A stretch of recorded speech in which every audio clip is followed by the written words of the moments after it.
Could you guys talk a bit about, from your point of view, what it was like working, I mean, Gareth said earlier, with a really pared down crew, so I'm kind of guessing you guys were chipping in as well with carrying things and the like, but what was that like as actors, working in that sort of very tight-knit, I would imagine?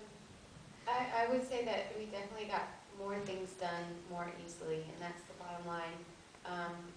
It was easy to go wherever we needed to go, and people were very eager and friendly to help out, and you know, I did my own hair and makeup.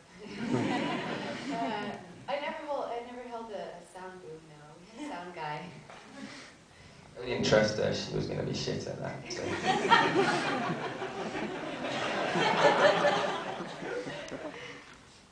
What about you?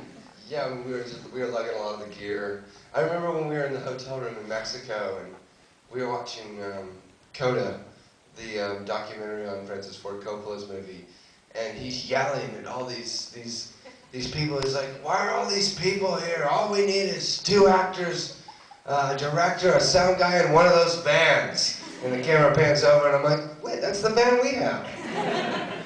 Was it an enjoyable experience? Absolutely. I don't think that it could have been. I think it would have turned out to be a completely different film had we had any more people there, or a big crew, or even more money. I mean, it could have been perfect, yeah. And because of the way you were working, Gareth, where you, I should let you describe this, but where you basically were putting things in place that you found, i.e. different scenes that you found. Could you talk about that, because it is really interesting?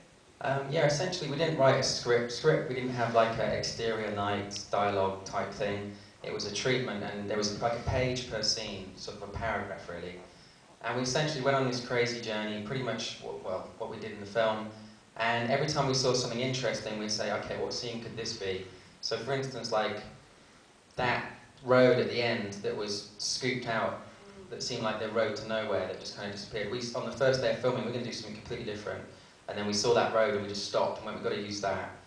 And we tried to figure out which scene would be best. Same with the candle scene. Pretty much every scene, the scene where they stopped for gas with the boat, they were not in the script as such.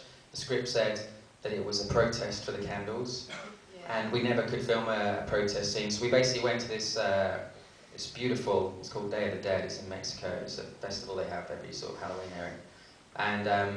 And we go there and we just try and figure out how can this work for our story. And it became quite clear in the edit mainly that if we manipulate this, i.e. some of those close-up shots which have the dead children on, that was filmed in the car park at Vertigo in London. And then intercut it all, and it became this kind of protest that we never actually shot and stuff like this. And so it was very, very opportunistic. We just went around and seen what would work for our film, as opposed to like having a vision and then forcing that and spending thousands and thousands to try and get that very specific thing. It was like, whatever you give us, we'll make it work, sort of thing. Okay, does anybody want to ask a question? Or yeah, there's one here.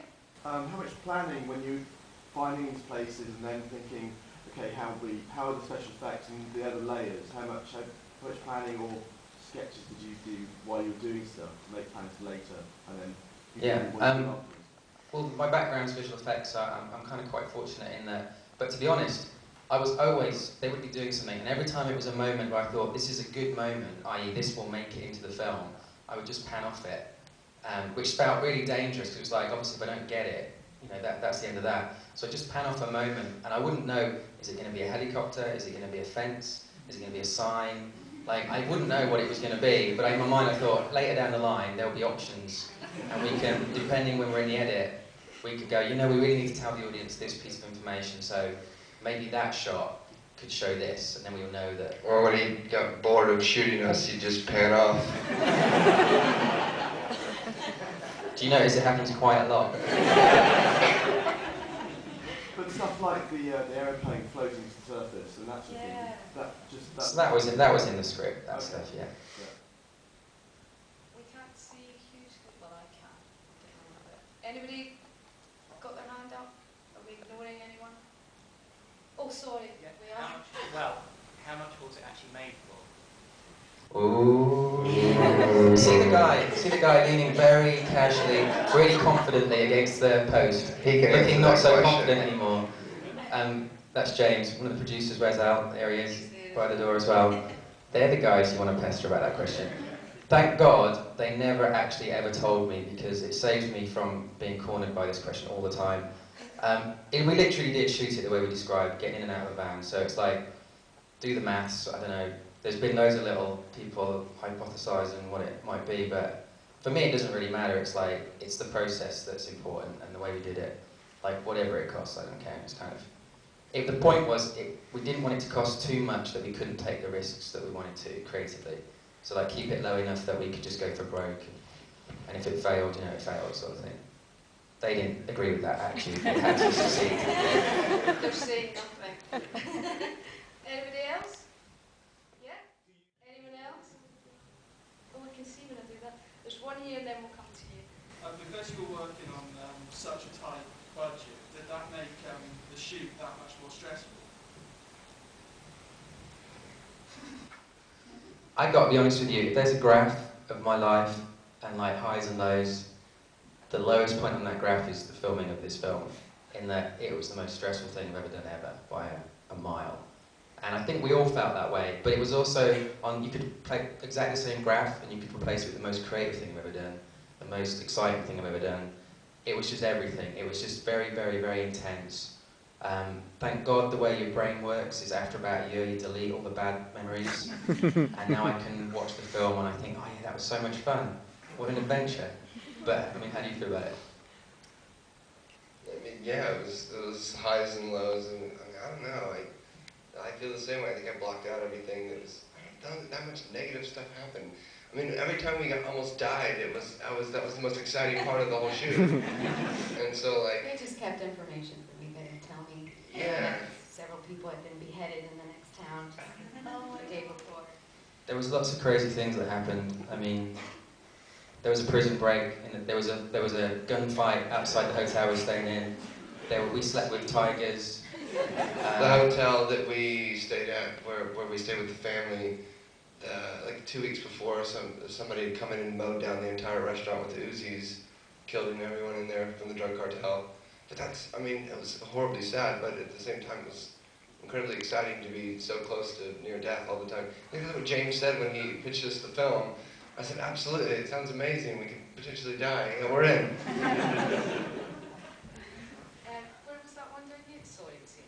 Yeah, does making the film organically, like you described, and shaping scenes to locations give you a problem with continuity, and how did you overcome that? I think we didn't overcome it.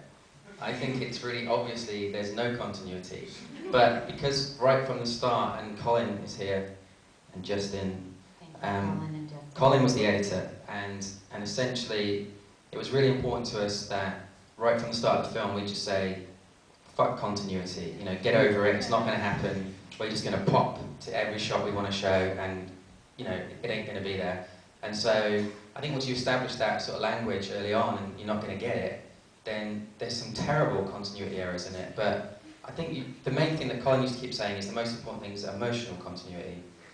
Which is an excuse not to have continuity, basically. But these guys kept that, so it was like as long as emotionally no one's changing between shots, and it's all, and then that's what you're really tapping into when you watch the scene. And I loved what you were saying earlier today about the blue and black scripts, and could you say a couple of words about that? What did you say?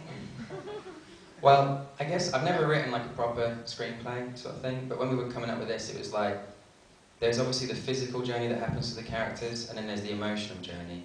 And we sort of laid out, this is what happens physically, and then laid out the emotion. And normally, I guess you would bolt the two together. You'd say, okay, this is the scene. When they're in the motel, that's when we learn he has a son, or he has someone young that he's attached to. And you'd put it all together. The problem was, because we're being so crazy, it was like, well, maybe when we get to the hotel, it'll be full of people, and we won't be able to have that intimate moment. Or maybe the boat, you know, it won't be a boat, it'll be a bus, you know, whatever. And so I kept them separate. So essentially what we had was, we called them black and blue pages. So black was physical things and blue was emotional things. So we'd drive along, we'd see something, we'd jump out and we'd say, okay, physically this is a good scene to do. Now what emotional thing can we get across here? Hang on, we haven't learnt yet that Sam is married or engaged, so try and bring that up as part of the scene. And often it would go completely somewhere else. And we'd just roll with it, but... Our pages that we had were clear. I didn't see any of them.